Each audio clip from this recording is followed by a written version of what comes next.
Halo Cuan Troopers, balik lagi bareng saya Daniel Wiguna, Head of Online Trading dari Sukor Sekuritas. Dan seperti biasa kalau hari Jumat dan di akhir pekan itu menemani happy weekend dan happy cuan dari para Cuan Troopers, kita ada T-Talks ya. Dan kali ini, di T-Talks kali ini kita akan bahas tema suku bunga. Masih tetap terkait dengan suku bunga ya. Jadi temanya itu suku bunga naik, apakah ini serta-merta membuat indeks harga saham gabungan kita ke depannya akan jadi lebih menarik gitu ya. Dan malam hari ini akan kita bahas topik yang menarik ini bersama dengan Albert Gunawan ya dari AG Invest. Nah, tapi sebelum itu jangan lupa untuk para cuan troopers ataupun rekan-rekannya yang belum bergabung, bergabunglah bersama komunitas Cuan Troopers melalui eform.sukorsekuritas.com. Dan untuk malam ini yang story IG live kita ya, yang screenshot dan juga story IG live kita tag ke Sukor Sekuritas, tag ke AG Invest, tag ke saya juga boleh, itu akan mendapatkan buku Merdeka Finansial dengan investasi saham secara cuma-cuma. Buku ini karangan dari CEO Sukor Sekuritas, Bernardus Wijaya. Oke. Gimana kabar portofolio Cuan Troopers hari ini? Ini saya masukin dulu pesan-pesan bergabungnya ya, eform.sukorsekuritas.com. Oke deh. Moga-moga Cuan Troopers portonya, oh oke, salah tulis nih ternyata, eform ya. eform.sukorsekuritas. Oke, siap. Nah, ini dia pin. Oke deh. Nah, moga-moga portofolio Cuan Troopers pada akhir pekan ini juga tetap berada di zona hijau ya, dan bisa take profit beberapa mungkin untuk weekend gitu ya. Kalau yang di Bali mungkin bisa dipakai buat healing-healing sedikit. Tapi buat yang masih nyangkut nggak apa-apa, minggu depan it's just another week, kita masih bisa eh, memperbaiki ya kondisi portofolio kita tentunya dengan masukan-masukan dari narasumber kita pada malam hari ini. Oke, langsung aja udah. Oke, Bro Albert udah standby supaya kita bisa live bareng AG Invest. Pertanyaannya jangan lupa nanti masukin di kolom question and answer ya untuk kita sortir pertanyaannya. Halo, malam. Halo, malam, Ko Daniel. Kabar sehat, Bro?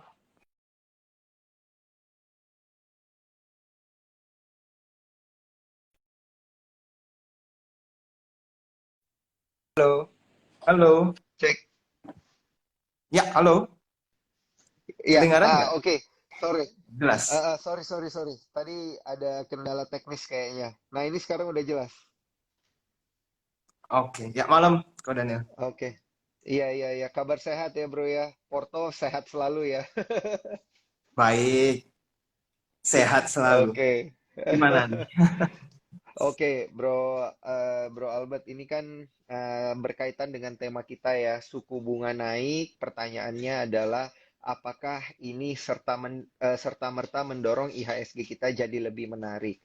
Nah, kemarin kita udah sempat ngobrol bareng ekonom kita gitu ya untuk melihat dampak dan juga efeknya secara menyeluruh ke perekonomian Indonesia. Nah, sekarang kita lebih pengen ngebahas ke capital marketnya akan seperti apa. Kalau menurut pandangan dari sisi makro sih katanya bakal jadi menarik banget, dan bahkan katanya instrumen saham itu akan menjadi instrumen yang sepertinya akan paling dipilih oleh para investor begitu untuk mendapatkan imbal hasil yang lebih tinggi daripada instrumen-instrumen lainnya. Nah, kalau dari pandangan Bro Albert sendiri seperti apa? Oke. Jadi kalau menurut saya ya, kita bahas secara umum dulu. Sebenarnya kalau pada saat suku bunga naik terlalu tinggi, itu akan menjadi sebuah resiko untuk di capital market. Kenapa? Sebenarnya resiko seperti ini. Ini memancing ya, memancing retail ataupun MI lainnya untuk memarkir di instrumen yang lebih aman. Itu jika menaikin suku bunga terlalu tinggi. Nah, tetapi kemarin kita baru tahu info kenaikan suku bunga hanya 25 basis point dan kita tahu sekarang kan BI rate masih sangat rendah ya. Artinya apa? Ini tidak menjadi sebuah sentimen negatif untuk capital market dan ditambah dengan hal-hal seperti ekspor kita masih bagus, trade surplus masih oke, ekonomi kita masih lebih baik dibanding banyak negara yang sementara ini lagi ya cukup bermasalah ya. Kita bisa melihat ekonomi di luar sana masih banyak masalah, membuat IHSG punya capital market masih sangat menarik. Dan ini dikonfirm dengan satu bulan terakhir asing itu belanja masih sangat menarik ya di IHSG dengan dana yang lumayan besar triliunan. Nah, hanya saja dalam 2 terakhir ini market mulai sideways nih saya lihat ya. Artinya ada dana asing mulai berhenti belanja. Nah, ini kemana nih arahnya? Kalau menurut pandangan saya, IHSG selama asing tidak berjualan secara masif, sepertinya IHSG akan berpotensi untuk menuju all time high. Ya, dengan catatan asing tidak exit dari IHSG karena dibanding dengan negara-negara lain, IHSG kita masih cukup murah ya. Kita bisa bilang cukup murah dibanding dengan indeks-indeks yang di luar sana. Menurut saya sih seperti itu, Ko Daniel.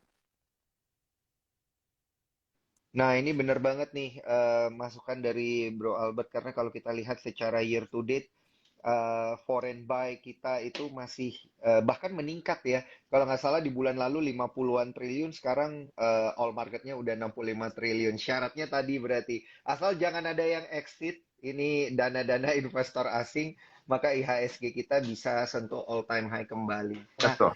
tapi kalau kita lihat dinaikin 25 basis point itu dan itu pun juga kan eh, setelah ditunda selama berbulan-bulan gitu. Karena Amerika udah di luar nih dan malam ini kita kan menunggu keputusan FOMC nanti akan seperti apa. Nah, ini apakah kalau Bro Albert lihat itu pasar keuangan kita, capital market kita itu bisa jadi gimana ya? Jadi kurang kompetitif lah dibanding Amerika yang mau naikin suku bunga lagi gitu. Ini gimana nih pandangannya ini, Oh, Bro? baik, kalau mereka menaikkan suku bunga lagi ya, artinya begini, mereka Iya. punya asing ya, kita bisa bilang asing ini Mm-mm. akan melihat compare dengan inflasi mereka. Sebenarnya kan sekarang menaikkan suku bunga untuk melawan inflasi kan, walaupun di bulan lalu laporan inflasi mereka udah cukup oke ya, ada terjadi Iya. penurunan, yang dimana kan banyak yang takut, wah ini kalau di atas lagi bisa gawat. Nah, Iya. cuma mereka mau memastikan ini kedepannya masih in control. Jadi kalau mereka mulai slow down menaikin suku bunga, takutnya nanti inflasi kejar lagi nih, dan mereka harus Mm-mm. menaikin lebih agresif. Jadi sebaiknya mumpung mereka sudah keburu melakukan kenaikan suku bunga, ya mereka keep going with it. Nah sekarang compare dengan IHSG Hmm. seperti apa? Kalau menurut pandangan saya, selama kita bisa melihat foreign flow itu enaknya ya, artinya kita nggak Mm-mm. perlu pusing dengan kebijakan seperti apa yang di luar sana. Ya karena kita juga nggak tahu pertimbangan mereka akan seperti apa. Cuma selama foreign flow itu di dalam, berarti mereka masih merasa IHSG itu menarik, ya kan? Potential Mm-mm. upside-nya itu Mm-mm. masih sangat menarik.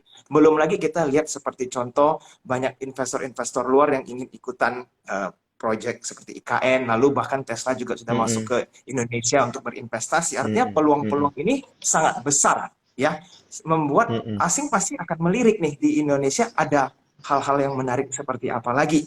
Kira-kira seperti itu.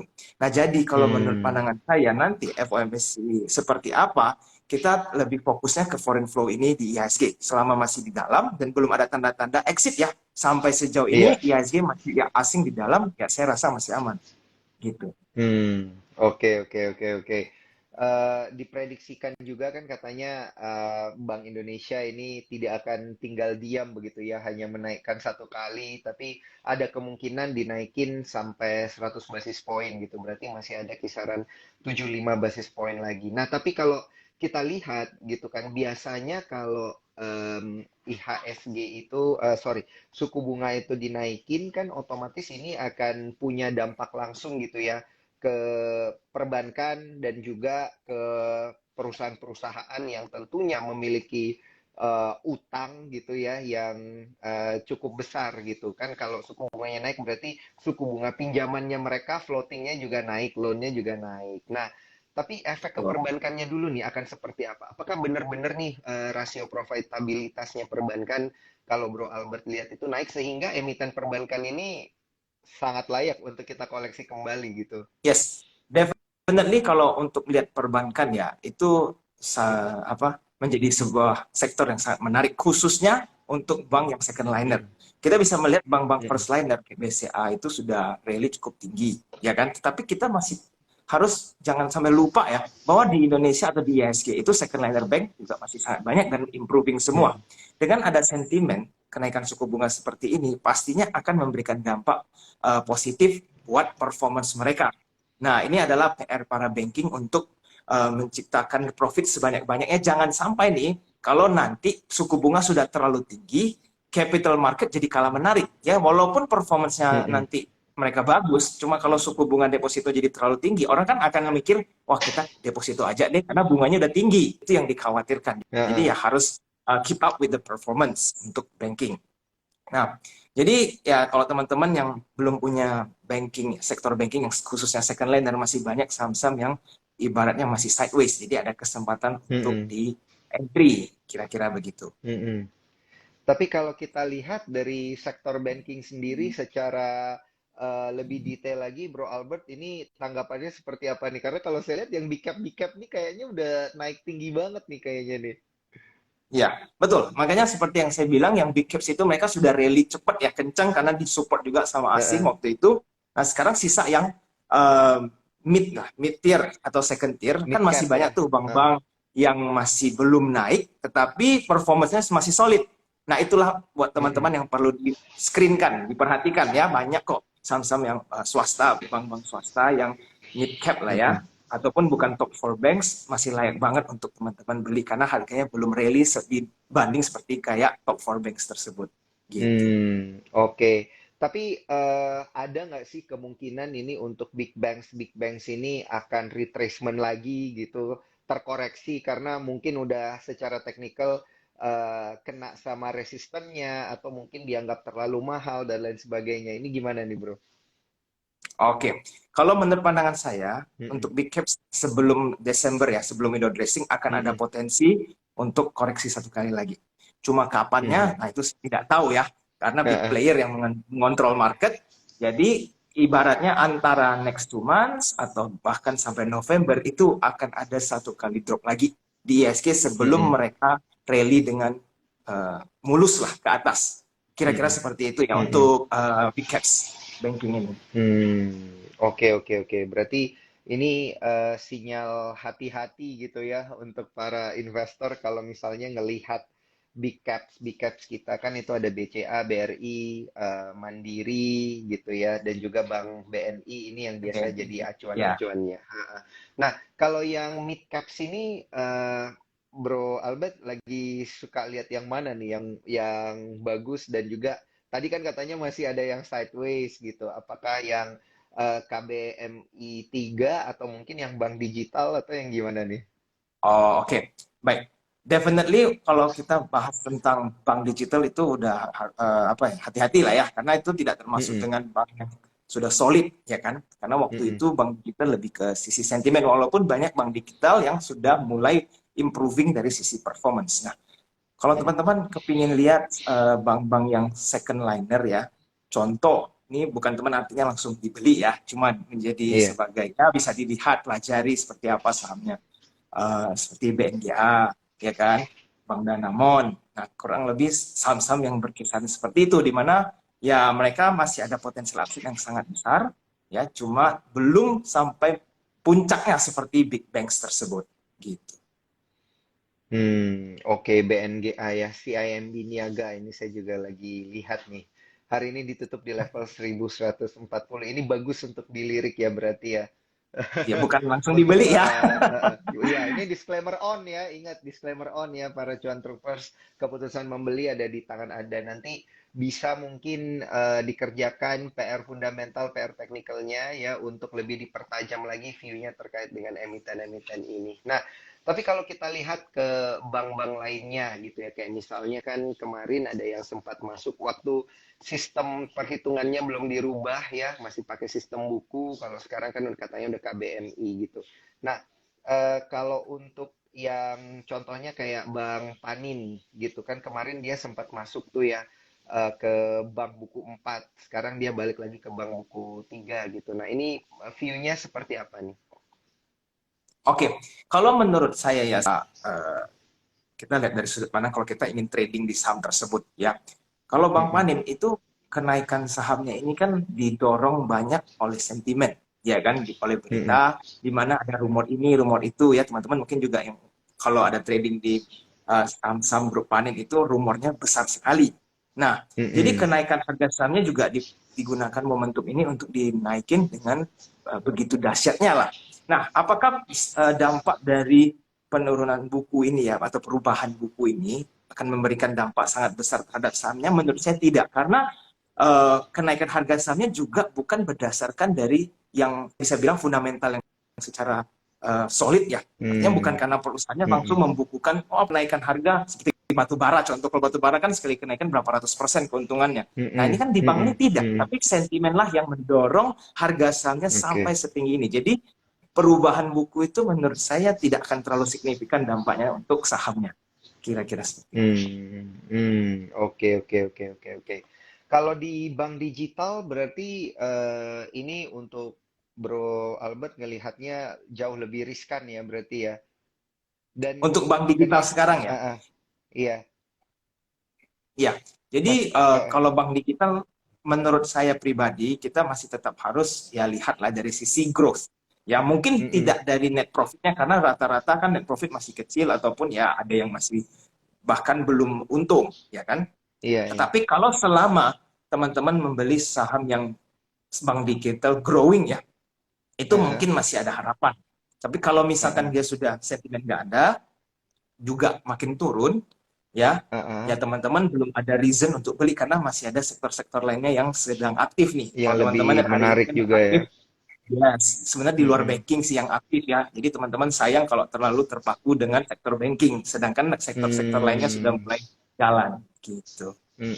Jadi ternyata kenaikan suku bunga ini juga nggak, ya walaupun secara teknis itu memang nanti mempengaruhi rasio profitabilitas perbankan, tapi kan untuk pergerakan harga saham ini berbeda gitu ya. Tidak serta-merta Yes. menggerakkan harga sahamnya secara signifikan.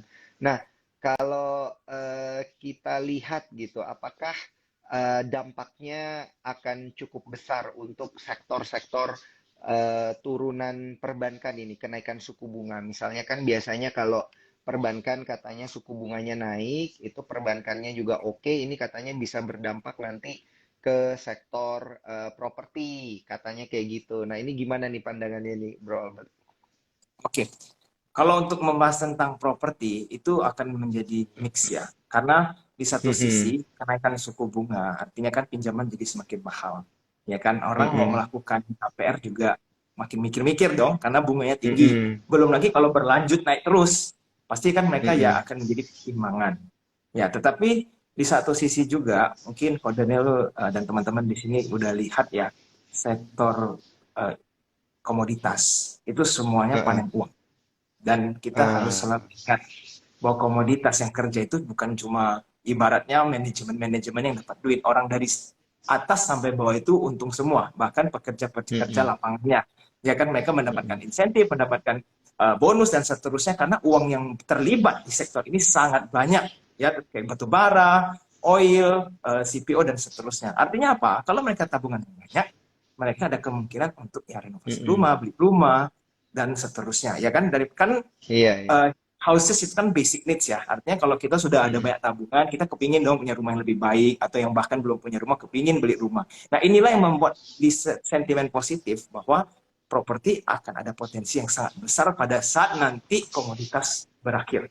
Nah apalagi sekarang kita melihat komoditas itu puncaknya tinggi sekali ya kelihatannya ya. Bukannya koreksi mm-mm, makin lama makin tinggi. Artinya orang yang bekerja di dalam sektor ini makin lama duitnya makin banyak, ya kan? Walaupun ekonomi mm-mm, mungkin agak slow segala macam, tapi orang-orang yang kerja di industri ini semua panen uang. Nah, inilah yang akan nanti teman-teman boleh lihat apakah ada money flow nih, ya pada saat mereka sudah mulai banyak tabungan ini, mulai beli rumah. Nah, itu akan tercerminkan dengan laporan penjualan di properti gitu. oke, oke, oke. Jadi kalau kenaikan suku bunga ini biasanya sektor mana nih yang Bro Albert lihat bakal lebih menarik gitu ya di tahun 2022 ini? Karena kan kenaikan suku bunga tahun ini pasti jauh berbeda dong kondisinya dengan kenaikan suku bunga di tahun-tahun lalu gitu ya. Nah, tapi kalau di Iya, tahun ini sektor mana nih yang bisa menarik untuk kita perhatikan? Apakah yang kemudian exposure terhadap kurs itu lebih baik atau seperti apa? oke. Pertama yang perlu kita warn dulu ya, kita perhatikan adalah pada Mm-mm. saat fase menaikkan suku bunga seperti ini, coba jauhi saham-saham yang hutangnya terlalu besar. Ya kan? Karena Hmm, untuk beberapa bulan ke depan, gitu, beberapa kuartal ke depan, dengan fase yang menaikin suku bunga seperti ini, dan kalau hutang mereka, artinya kan iya. dari sisi laporan keuangan pun ya kita sudah bisa expect akan ada sedikit ya tekanan lah ya, karena hutang Mm-mm, mereka mm-mm. bunganya lebih gede. Ya, jadi teman-teman kalau ada pegang emiten yang hutangnya benar-benar gede, ya itu sebaiknya pindahin ke saham-saham yang lainnya yang hutangnya tidak terlalu besar. Lalu kalau untuk banking, ya definitely seperti tadi kita bahas, second liner banking masih sangat berpotensi. Nah, cuma yang menurut saya pribadi ya, retail biasanya ya akan terfokus ke sektor-sektor yang mikirnya, oh banyak banget apa sih saham-saham yang terdampak langsung dengan kebijakan kenaikan suku bunga. Nah, mereka lupa bahwa big money itu tidak ada rule seperti ini ya. Mereka justru akan mencoba untuk mengaktifkan saham-saham yang retailnya sepi ataupun tidak terlihat oleh retail, pelan-pelan sahamnya mulai bergerak naik. Nah, itulah justru teman-teman semakin menarik untuk memperhatikan saham yang luput oleh kebanyakan retail. Karena sekarang mungkin ya retail itu fokusnya ya banking dan berhubungan di area seperti itu. Tetapi jangan sampai terluput dengan sektor-sektor lain yang di mana big money sudah mulai bergerak. Mumpung belum difokusi oleh banyak retail.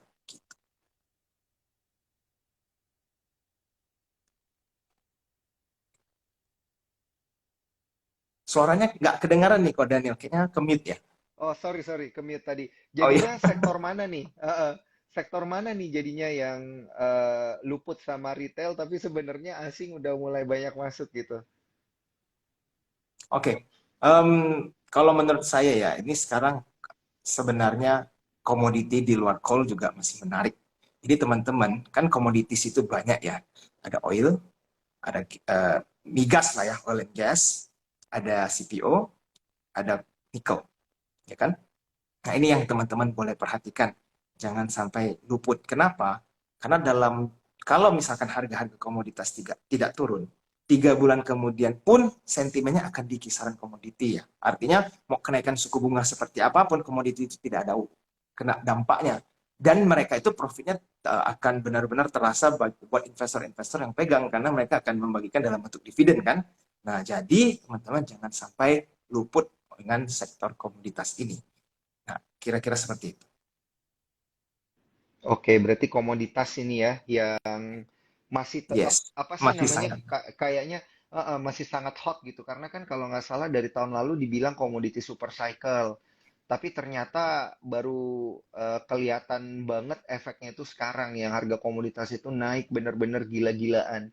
Ini menurut Bro Albert masih akan berlanjut ya di era suku bunga yang dinaikkan juga bahkan sampai ke tahun depan Yes, untuk jadi komoditi. komoditas ini tidak terlalu masalah ya dengan suku bunga mau naik, apalagi naiknya cuma 25 basis point atau nanti berikutnya naik 25 lagi, itu tidak akan memberikan signifikan impact.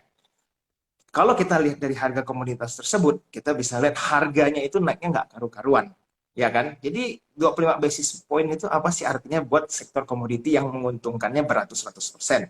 Belum nanti mereka hujan dividen ya. Itu headlines di berita teman-teman mungkin akan lihatnya isinya cuma itu doang. Dividen sekian, berapa ratus persen, hujan dividen, dan itu-itulah isinya. Nah, nanti kalau teman-teman baru FOMO beli itu sayang. Karena mungkin big player udah mau siap-siap profit taking, baru teman-teman merasa kok naik terus, baru dibeli nyangkut di pucuk, ya kan. Contoh aja saham seperti yang gorengan pun aktif ya, kayak kita lihat Bumi itu dari yang cuma 60-an sekarang udah berapa, ya kan. Nah, nanti jangan sampai 60 itu teman-teman nggak beli lalu sekarang 100 lebih teman-teman mau HK mikirnya mau sampai 1000. Nah, itu kan ibaratnya udah FOMO, ya kan. Padahal di Bumi itu bergerak sideways lama, di bawah 80, di bawah 70, di bawah 60 lama loh teman-teman bisa nyicip. Cuma katanya saham gorengan lebih tiba-tiba jadi bukan saham gorengan lalu mau di HK, kan agak FOMO ya itu ya. Nah, ini harus hati-hati. Jadi teman-teman kalau mau masuk ke komoditas, make sure itu fundamentalnya benar-benar jelas karena nanti teman-teman bisa mendapatkan dalam bentuk dividen gitu.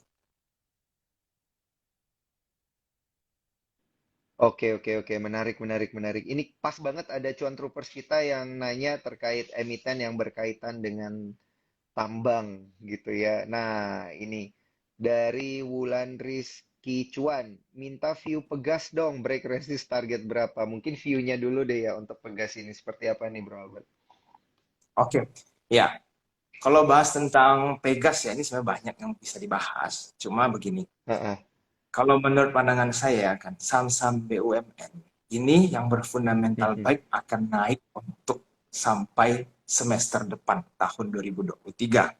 Ada banyak keperluan lah ya saya bisa bilang atau kepentingan untuk menaikkan saham-saham BUMN untuk tahun depan. Nah, itu mungkin teman-teman kalau belum sempat nonton YouTube saya bisa coba dengan apa jelasannya kira-kira roadmap IHSG itu seperti apa. Saya di situ ada jelaskan di YouTube saya Jinvest ya. Nah, jadi teman-teman Pegas itu salah satu, ya kan? Dan kita bisa melihat bahwa sebenarnya secara sentimen kan hari ini atau beberapa hari terakhir ini tidak ada apa ya sentimen yang terlalu besar di Pegas ini, benar kan? Tetapi kenapa pasti pertanyaan kenapa sahamnya naiknya nggak karu-karuan dan itu kan besar ya sekalinya itu lotnya juga jumbo-jumbo semua masukin. Nah ya kalau saya jelasin yang simple di sini mungkin fundamentalnya pasti akan bagus karena sebelum-sebelumnya juga kuartalnya udah oke, ya kan? Lalu memang Mhm. migas juga kebetulan dari harga migas ada terjadi kenaikan. Tetapi harus ingat teman-teman, sebenarnya natural gas naik itu kan gas kita kan nggak banyak ekspor, ya kan? Tapi Mhm. sentimennya ini dipakai, ya. Kalau misalkan harga acuan natural gas naik, kalau kita nggak ekspor kan nggak ada terlalu benefitnya terhadap fundamentalnya Pegas harusnya. Cuma Mhm. digunakanlah big player untuk menaikkan harga sahamnya dengan dana yang begitu besar. Dan sekarang kalau ditanya apakah menarik, kalau baru mau beli sih resiko ya. Walaupun Mhm. potensial upside-nya masih ada, bisa saja 2100 atau 2200 mungkin dalam waktu 6 bulan ya bisa-bisa saja. Tetapi dengan baru kenaikan seperti ini, expect akan ada ya correction ya. Saham itu nggak mungkin Mhm. naik-naik terus, pasti akan ada Betul. koreksinya untuk beberapa saat. Jadi ya teman-teman kalau mau masuk, make sure itu tunggu ada koreksi, jangan lihat besok naik langsung FOMO HK. Pasti average-nya sudah jelek. Saya pribadi sendiri kan kalau sudah tembus 2000 udah siap-siap kepingin sell karena saya sudah pegang Pegas cukup lama dan lumayan banyak ya. Jadi ya saya Heeh. udah mau siap-siap jemuran jualan lah ibaratnya seperti itu. Mhm. Gitu. Cuma ya teman-teman Mhm. bisa untuk harga sekarang kalau ada technical correction atau ada koleksi sedikit ya teman-teman mau masuk sih bisa. Hmm, oke, oke, oke. Gila, ini udah masukan banget. Tadi udah diinfo juga ya.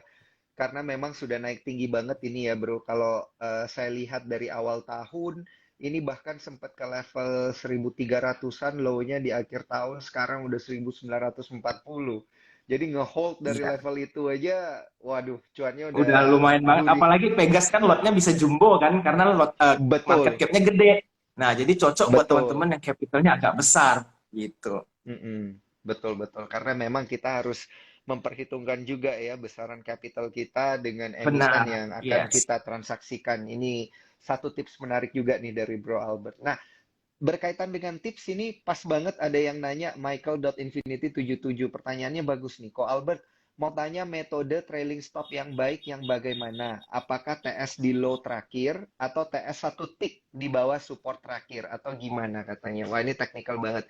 Jadi TS di low atau mungkin satu tick di bawah low-nya gitu.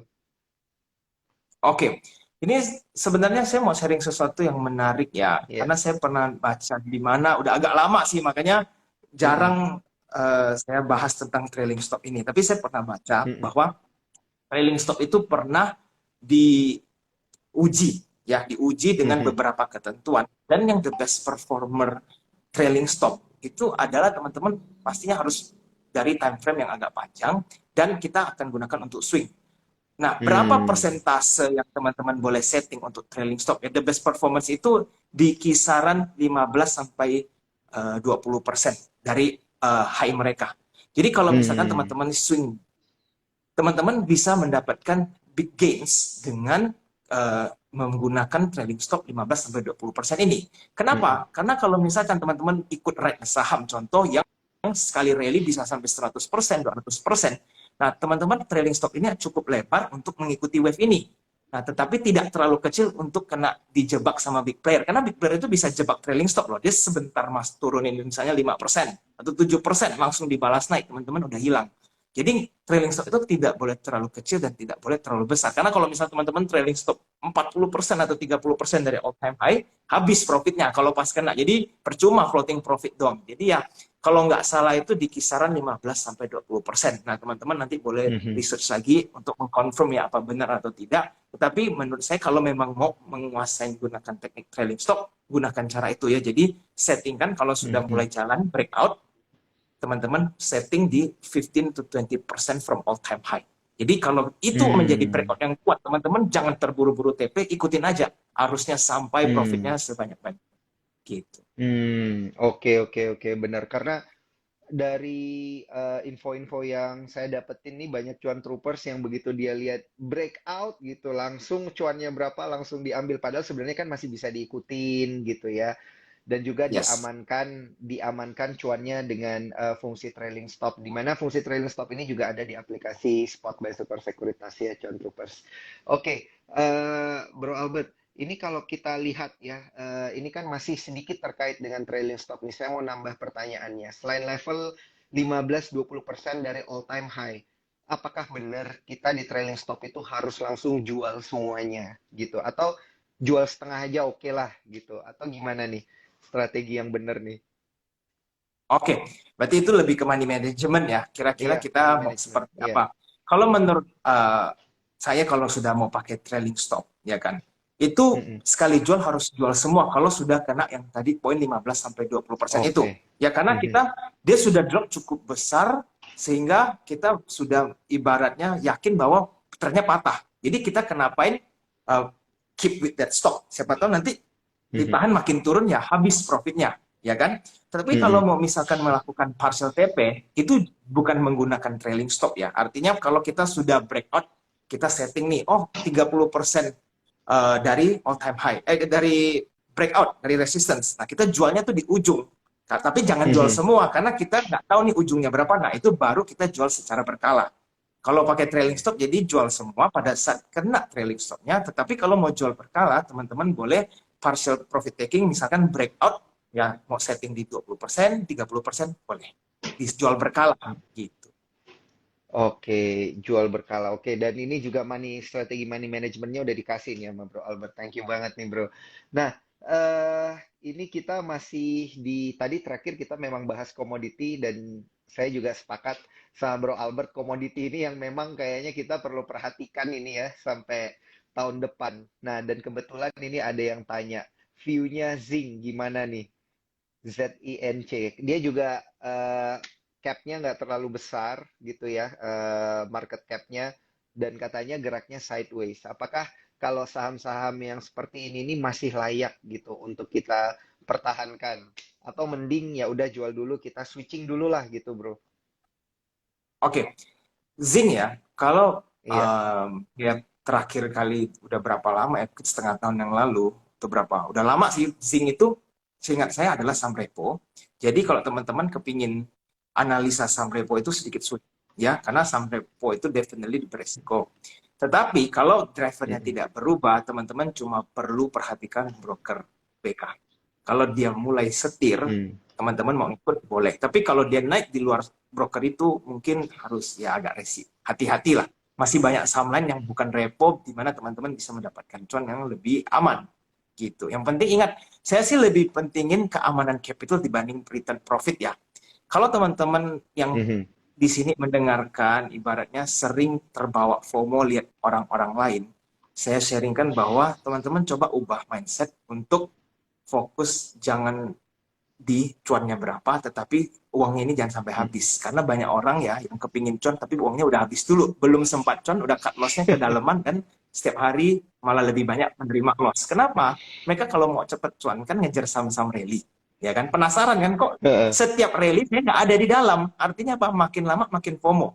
Orang itu biasa seperti itu. Semakin tertinggal atau saya beli lalu cut loss. Di kesempatan berikutnya lagi, mereka semakin penasaran. Mereka mau FOMO lebih cepat Mhm. lagi ibaratnya kan. Mungkin kali ini kalau saya lebih cepat saya dapat. Akhirnya apa? Masuk cut loss lagi.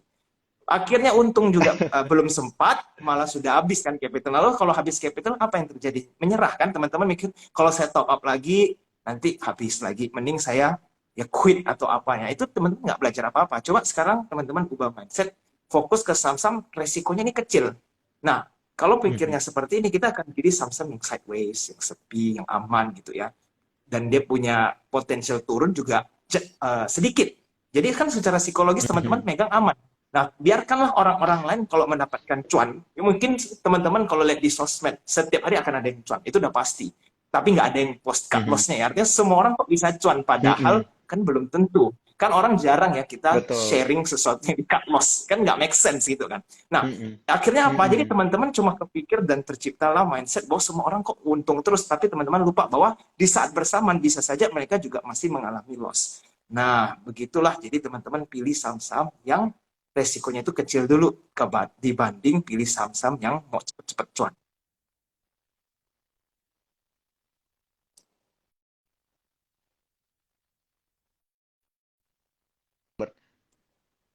Halo, suara saya jelas, bro?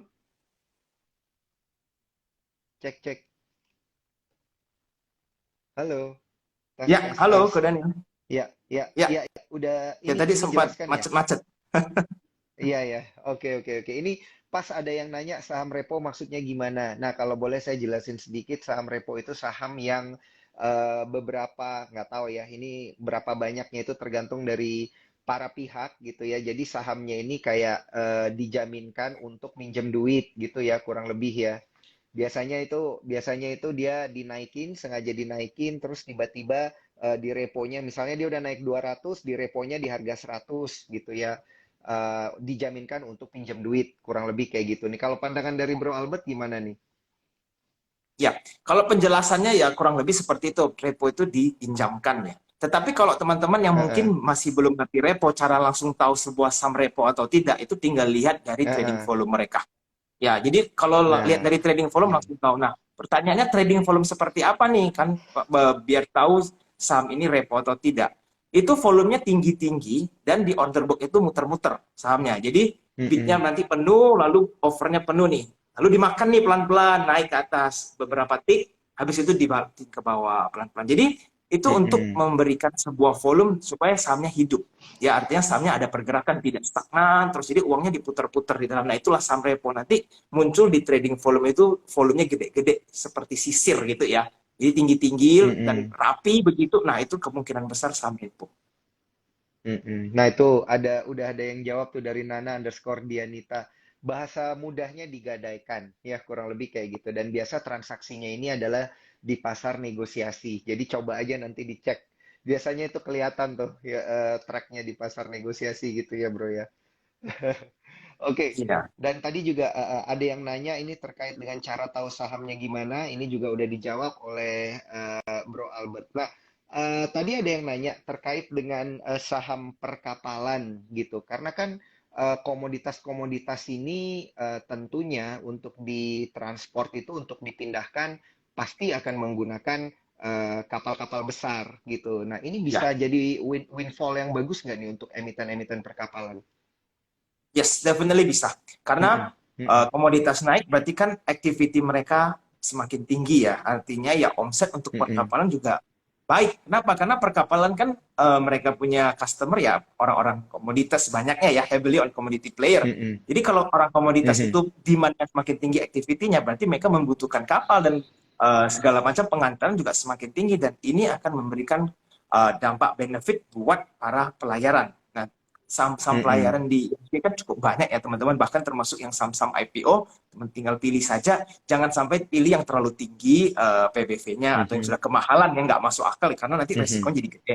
Jadi saham-saham yang masih mhm, oke, acceptable lah dari sisi PBV ataupun PI, nah teman-teman boleh untuk spekulasi buy karena kemungkinan performance mereka masih akan meningkat. hmm. Oke, oke, oke. Jangan yang PBV-nya terlalu tinggi. Tadi udah dikasih clue-cluenya. Ini menarik nih. Nah, ini kita lanjut sedikit terkait dengan emiten pegas. Pertanyaan dari cuan troopers kita, core underscore boy 87. ada keterkaitan nggak katanya hubungannya dengan raja gitu? Kalau emang ada potensi raja gimana? Oke. Oke, baik. Jadi kan kalau kita lihat ya rata-rata saham migas ya, minyak dan gas itu yang memang lagi diaktifkan sama big player. Mm-mm. Contohnya ya Pegas, Raja, NRG, ya kan, Eh, dan beberapa saham lainnya lah ya teman-teman boleh lihat. Mm-mm. Nah, saham-saham migas seperti ini, pastikan ya kembali lagi jangan pilih yang saham-saham yang tanda tanya ya, artinya tidak tahu Mm-mm. kejelasannya seperti apa, Mm-mm. pertumbuhannya nggak jelas. Tetapi teman-teman, kalau ditanya apakah hubungannya ada, paling hubungan lebih ke sektor ya. Sektornya sama, Mm-mm. sentimen jadi sama. Kalau ada terjadi kenaikan harga natural gas, ya sentimennya berarti sama. Jadi teman-teman kalau satu dinaikin ya rata-rata dinaikin semua. Nah, kalau ditanya apakah hubungan dengan raja, sebenarnya saya tidak tahu big player yang mainin Pegas dan Raja itu sama atau tidak. Definitely kelihatannya sih berbeda. Tetapi kalau untuk Raja, teman-teman bisa lihat langsung kok di broker sahamnya jelas banget siapa pemainnya. Tinggal ikutin dia saja, perhatikan average price-nya. Jangan terlalu jauh dengan average price yang nyetir, teman-teman masih bisa cuan. Mm. Asal jangan FOMO Oke, ya. oke, oke. Itu kayaknya yang paling susah tuh untuk dikendaliin itu, Bro Albert. FOMO-nya Yes, ini, ya. FOMO-nya karena kalau udah lihat volume tinggi gitu ya dan lain sebagainya, kita biasa udah kalap duluan gitu kan. Nah, ini Ya, ada betul. pertanyaan Benar. pertanyaan pertanyaan menarik nih, Bro Albert. Tools analisis saham katanya yang talk share deh, soalnya ini tools analisis pertanyaannya panjang banget nih dari Iputu Tirta Wibawa. Tools analisis sahamnya Bro Albert ini biasanya gimana? Karena kan kita udah pernah IG live sebelumnya bahwa kalau saya nggak salah ingat Bro Albert ini pakai tools-tools bandarmologi gitu ya untuk analisisnya gitu ya untuk lihat fund flow-nya seperti apa. Nah, ini boleh dijelasin nggak ini sedikit?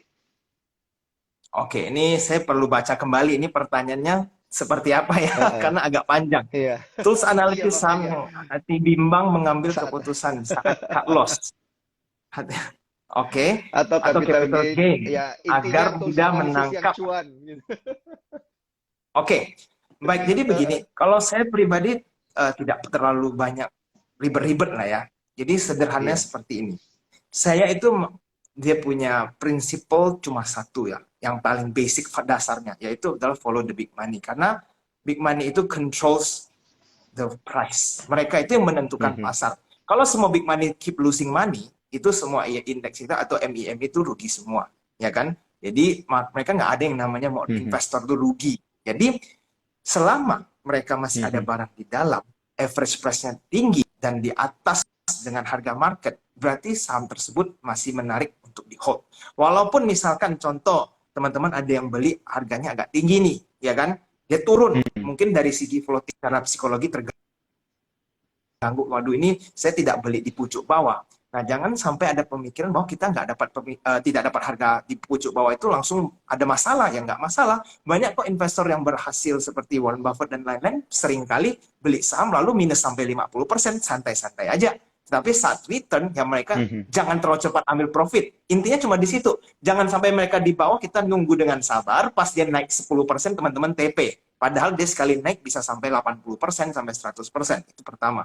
Nah, jadi kapan saat kita mau melakukan cut loss, itu pada saat big player bubar. Sesimpel itu. Artinya Mhm. kalau kita lihat ini nggak ada yang nyetir saham ini, isinya retail semua atau terbagi dengan retail. Mhm. Ini siapa yang mau naikin sahamnya? Nggak mungkin ada yang mau. Mhm. Siapa yang mau meng-HK Mhm. ke atas ibaratnya? Karena kalau saya barangnya sedikit, saya maksain buat HK, yang untung bukan saya, karena barang saya sedikit. Malah yang untung orang yang pegang banyak. Ya kan? Biasanya yang megang banyak ini yang mau HK sahamnya, karena kepentingan dia untuk exit lebih besar. Nah, jadi Mhm. simpelnya adalah kalau average price-nya sudah terlihat, kita sudah tahu ya big player di mana, itu menjadi base kita untuk entry ya. Jadi jangan terlalu jauh dari average price yang nyetir. Nah, kapan untuk exit? Pada saat mereka mau bubar, exit saja. Karena kalau Mhm. semakin habis ya artinya barang mereka semakin menipis, kepentingan mereka untuk menaikin sudah semakin kecil. Ya kan, toh saya sudah berhasil keluar. Karena kan kalau kita Mhm. misalkan buy berapa, udah sell berapa, berarti kan lot kita sudah sedikit. Nah, kalau lot saya sudah sedikit, apa kepentingan saya buat naikin sahamnya udah nggak ada, banding saya pilih saham lain. Nah, teman-teman lain yang mungkin retail-retail yang sangkut di pucuk, itu kan yang baru masuk ibaratnya, itulah yang akan uh, resikonya jadi semakin besar. Nah, jadi ya itu mungkin dari saya ya, artinya kapan untuk cut loss pada saat big player sudah bubar dan kita nggak ada alasan lagi untuk di dalam. Begitu juga untuk profit taking. Kalau kita sudah lihat mereka Mm-mm. naik terus dan mereka sudah tiba-tiba habis barangnya dihaki begitu, ya kita ikutan Mm-mm. bubar karena mereka sudah habis. Oke, oke, oke, oke. Dan untuk detail terkait dengan teknis gimana cara melihatnya ini bisa bergabung ya dengan timnya Bro Albert ya di AG Invest ya.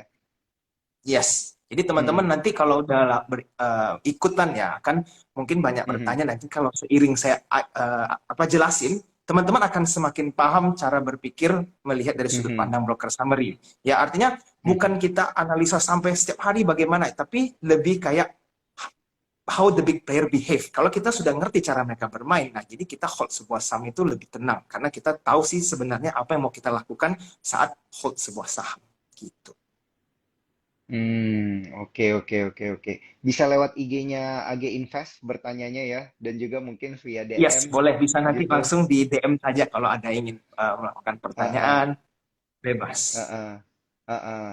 Jadi dapat nih view-view secara detailnya seperti apa, bahkan masukan-masukan menarik dari grupnya Bro Albert ini ya, tentunya di AG Invest. Dan jangan lupa screenshot Instagram Live kita pada malam hari ini, tag ke Sukor Sekuritas dan juga ke AG Invest, ke Instagram pribadi saya dan juga Instagramnya Bro Albert juga boleh gitu ya, supaya semakin rame untuk mendapatkan buku Merdeka Finansial dengan Investasi Saham secara cuma-cuma karangan CEO dari Sukor Sekuritas Bernardus Wijaya. Oke, kita lanjut lagi nih ke Boleh. pertanyaan masih terkait juga tentunya dengan suku bunga naik dan apakah IHSG jadi semakin menarik gitu ya. Nah, arahnya ini kan ke emiten-emiten yang mengekspor berarti bisa menang ini ya emiten-emiten yang mengekspor karena kan kita lihat nilai tukar rupiah juga ya masih kita bilang juga cukup melemah dari awal tahun gitu ya. Jadi orang-orang yang mengekspor tentu mendapatkan rupiah lebih banyak nantinya ketika di kurs balik gitu dan juga harga komoditasnya naik. Nah, ini apakah berarti emiten-emiten yang terlalu banyak impor itu mending kita oke bye-bye gitu, hindari dulu gitu, kurangi porsinya.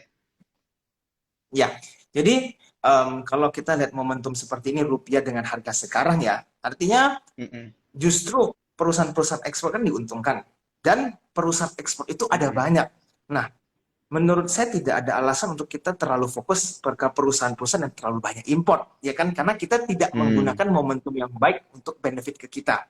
Jadi kan teman-teman nih lihat nih, oke. kalau kebetulan misalkan ada pegang saham-saham yang importnya very heavy ya, itu kenapa? Apakah karena teman-teman kejebak dengan sentimen atau karena apa? Itu kita harus rehearse saja ya sih ya. Bukan artinya jelek ya, Mm-mm, cuma kita analisa kembali kenapa sih kita memilih saham ini dan kita compare dengan pilihan-pilihan lainnya. Contoh dengan high export, kan komoditi kan rata-rata export, ya kan?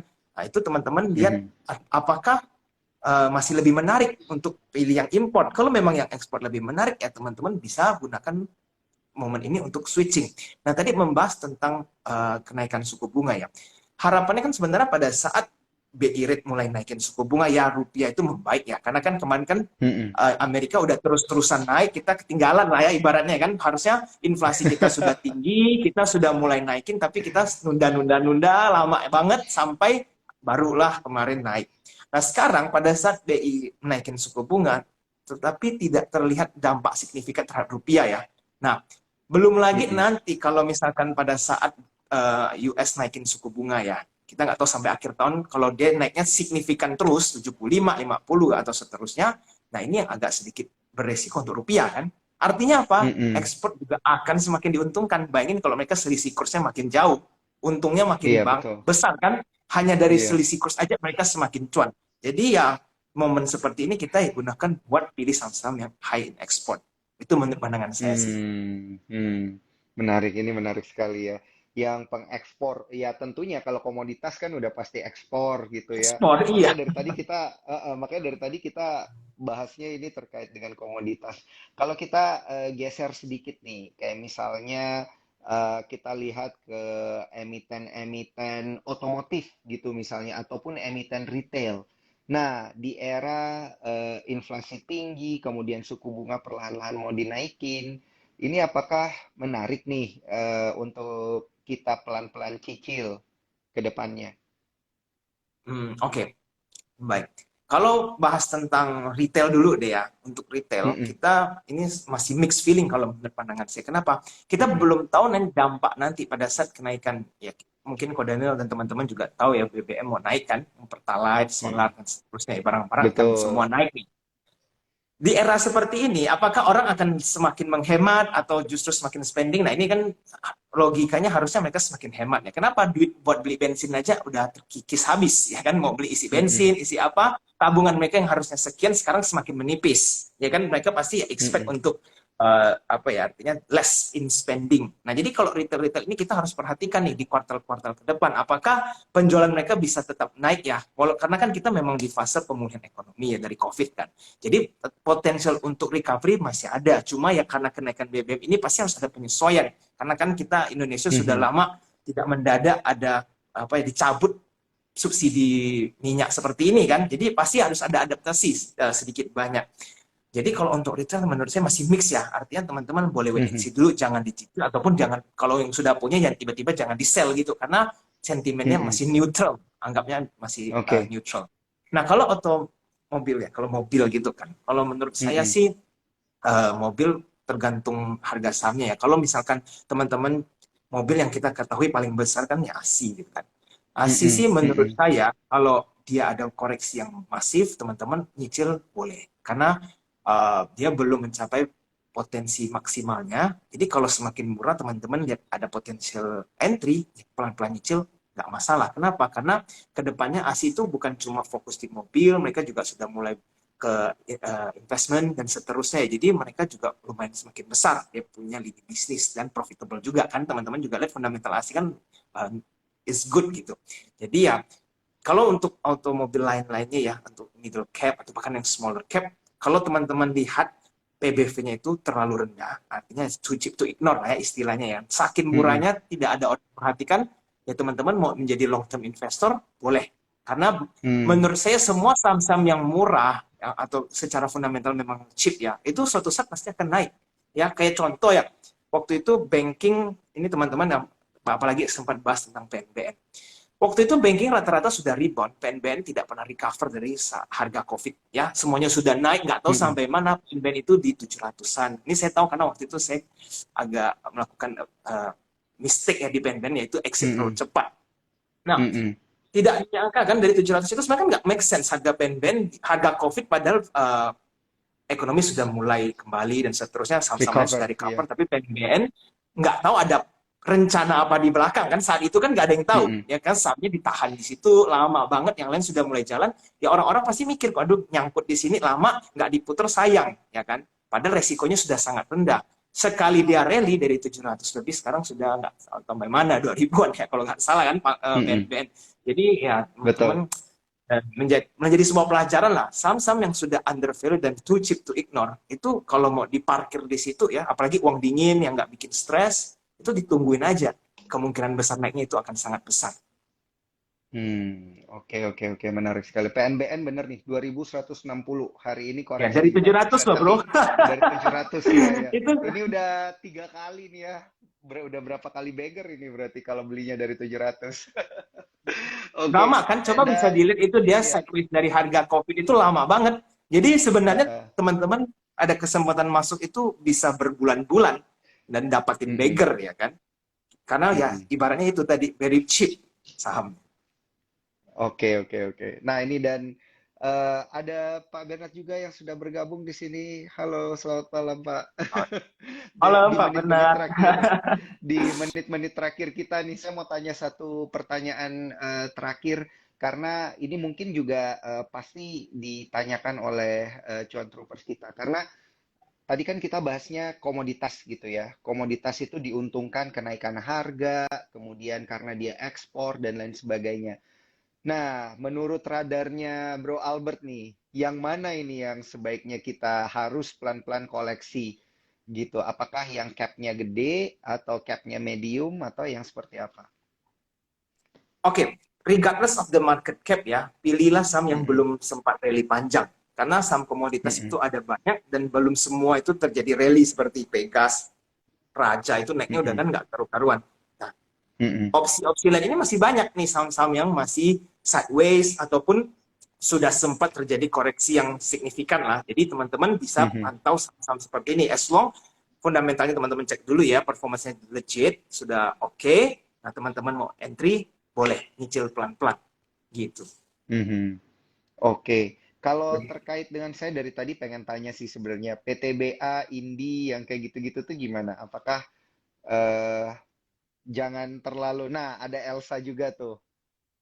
Gimana nih Oke, view-nya baik. Bro Albert untuk Ini saya kasih pertanyaan-pertanyaan bocoran buat menit-menit terakhir? teman-teman. Kasih bocoran buat Yes, teman-teman. Ini akhirnya. saya pribadi, porto Ini yang saya ditunggu-tunggu. di call itu banyak ya. Saya emiten pegang di call Mm-mm. itu ada sampai 5 sampai 6 emiten Wah. untuk call doang ya. Jadi Heeh. bobot di emiten di call itu memang banyak, ya kan? Kenapa? Karena ya saya memang pegang call juga sudah lama ya. Artinya bukan baru 1-2 bulan, tapi memang sudah cukup lama di lebih dari 9 bulan. Jadi waktu itu kan mungkin udah banyak yang sempat profit taking orang-orang ya karena merasa sudah cukup banyak ya. Tapi sampai hari ini ternyata call masih sentimennya sama, nggak berubah, dividen tinggi, profit tinggi, dan big money masih belum keluar sampai sekarang. Jadi ya saya masih ride the wave Mm-mm. with them ya. Belum ada sebuah alasan untuk exit di harga sekarang. Nah, jadi kalau teman-teman ditanya PTBA contohnya, apalagi LK-nya lumayan bagus ya, spektakular sih, bukan lumayan bagus lagi itu PTBA ya. Jadi, apakah masih layak untuk di hold selama broker summary bagus, tidak ada big player yang exit, saya tidak ada alasan untuk exit. Apalagi kalau teman-teman yang sudah hold lama Oke. ya, average price itu jauh di bawah, dividennya itu nanti teman-teman nikmati lah. Pakai dividen itu mau jajan apa, beli ini, beli itu besar banget pasti. Nggak mungkin cuma di bawah 10%. Pasti kalau average price bagus, dividen yang teman-teman dapat itu bisa di atas 10%. Nah, sekapan lagi kan dividen sebesar itu ya di Mm-mm. saham IHSG, kira-kira begitu. Jadi ya teman-teman Mm-mm. kalau untuk coal definitely masih oke. Ya apalagi kita kalau masuk ke winter. Ini bentar lagi nih. Kan summer sudah selesai nih. Kok summer harga Ya. coal bisa segini? Pun bingung ya. Saya sebenarnya kok di summer harga kita segini, belum lagi nanti masuk winter mau bagaimana itu harganya gitu. Iya, iya, betul, betul, betul. Nah, ini menarik ya. Kalau dari sudut pandangnya Bro Albert, udah dikasih bocoran ya, bahkan jumlah emitennya ada berapa, tapi untuk detailnya, jangan lupa untuk bergabung ke timnya Bro Albert ya, bisa di DM ya, di Instagramnya AG Invest. Langsung di follow dan juga langsung di DM. Gimana sih cara screeningnya dan cara Bro Albert ini melihat dan menghitung ya dari sisi broker summary seperti apa. Nah, ini udah nggak berasa kita ngobrol 1 jam, Bro Albert. Thank you banget atas masukan-masukannya dan view-nya seperti apa. Tapi kalau boleh sedikit saya simpulkan, sepertinya suku bunga naik IHSG ke depannya ini bakal jadi jauh lebih menarik begitu ya. Dengan tentunya melihat saham-saham yang benar. Bocorannya tadi, seperti yang sudah disebutkan oleh Bro Albert. Thank you banget, Bro Betul. Albert. Sampai ketemu lagi di Instagram Live kita selanjutnya gitu ya, dengan Thank you Ko tema-tema dan Daniel dan topik-topik yang thank menarik. you teman-teman semua yang sudah datang malam ini ya. Happy cuan semuanya. Happy weekend. Ya, Good. happy weekend dan happy cuan tentunya. Oke, bye-bye semua. Bye-bye.